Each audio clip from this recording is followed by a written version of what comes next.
les vautours rôdent autour de Dakar. Ousmane Sonko a enfin été placé en détention provisoire pour des raisons politiques. Après des années d'acharnement judiciaire qui utilisaient des prétextes pour le persécuter et le salir, comme cela a été fait envers tant de dissidents, à commencer par Julian Assange, le pouvoir a montré sa véritable face, celle d'une tyrannie sale qui ne supporte pas l'opposition politique et qui vise par tout moyen à se perpétuer au sein d'instances dominantes qu'elle utilise pour piller et pour accaparer des ressources au détriment du reste des Sénégalais. C'est avec un sentiment de dégoût et de vilainie très fort que j'ai accueilli cette nouvelle et la démonstration, encore une fois, que l'appareil judiciaire sénégalais n'était pas en mesure de faire respecter l'état de droit face à la volonté toujours plus écrasante de ses dominants et de ses instances politiques.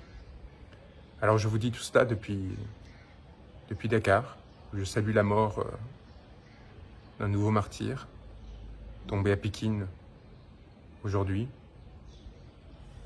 tombé à Pikine pour la liberté et la souveraineté de son peuple.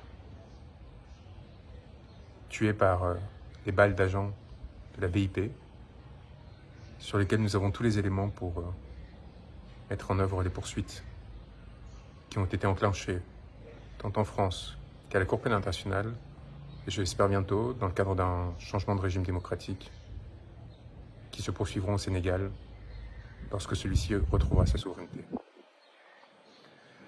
Je vous parle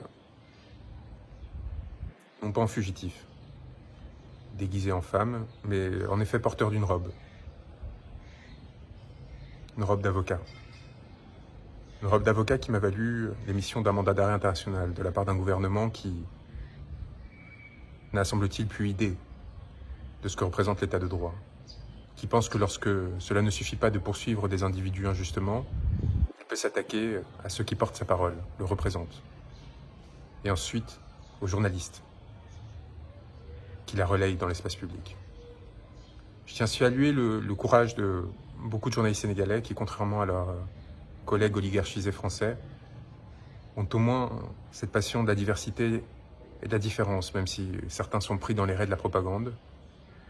J'ai lu encore des insanités à mon sujet, comme quoi, dans Le Monde, journal qui appartient à l'oligarque que l'on sait, qui censure les articles ou les papiers lorsqu'ils me sont trop favorables, ils savent de quoi je parle, et à l'inverse, tente de salir chacune de nos initiatives et raconte des anecdotes absolument délirantes, comme quoi on serait en fuite, changeant de maison en maison au sein de Dakar, sans téléphone laissé à Paris.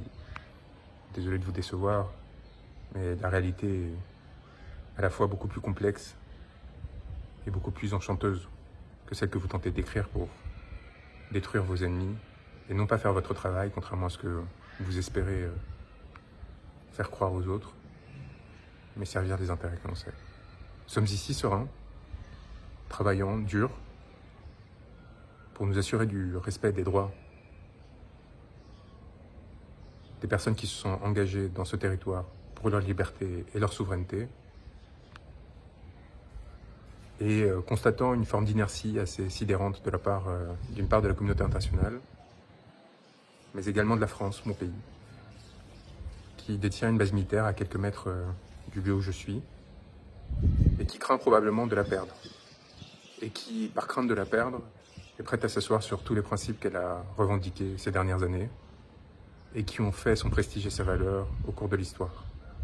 Cette France qui n'a eu aucun mot pour dénoncer l'arrestation d'Ousmane Sonko.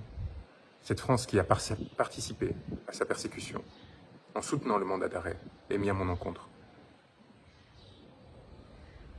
Cette France qui, encore aujourd'hui, se tait sur les 60 morts, qui depuis mars 2021 et les milliers d'arrestations et de blessures ont atteint au peuple sénégalais alors qu'il manifestait pour défendre ses droits, et en particulier son droit d'être représenté librement dans le cadre d'élections démocratiques.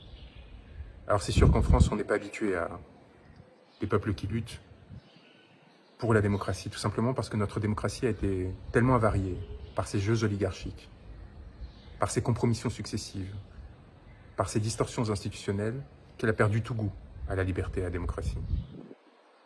Et alors, quand elles voient un peuple se lever, son élite, ses petits gouvernants, voient des échos de luttes passées, qui ont pourtant fondé notre régime, et qui ont trouvé de glorieux épisodes depuis, y compris au sein des Gilets jaunes, et bien avec l'inquiétude des dominants qui craignent pour leur position et la défense de leurs intérêts. Je les connais, ces médiocres, et je les ai assez fréquentés pour savoir ce qui explique leur attentisme, leur indifférence et leur soutien larvé, puissant, à l'encontre des régimes qui tuent, qui pillent, qui violent. Est-ce que c'est pour cela qu'il faut se donner à des mains étrangères, à d'autres acteurs opportunistes qui tentent de se saisir de ces opportunités? Non.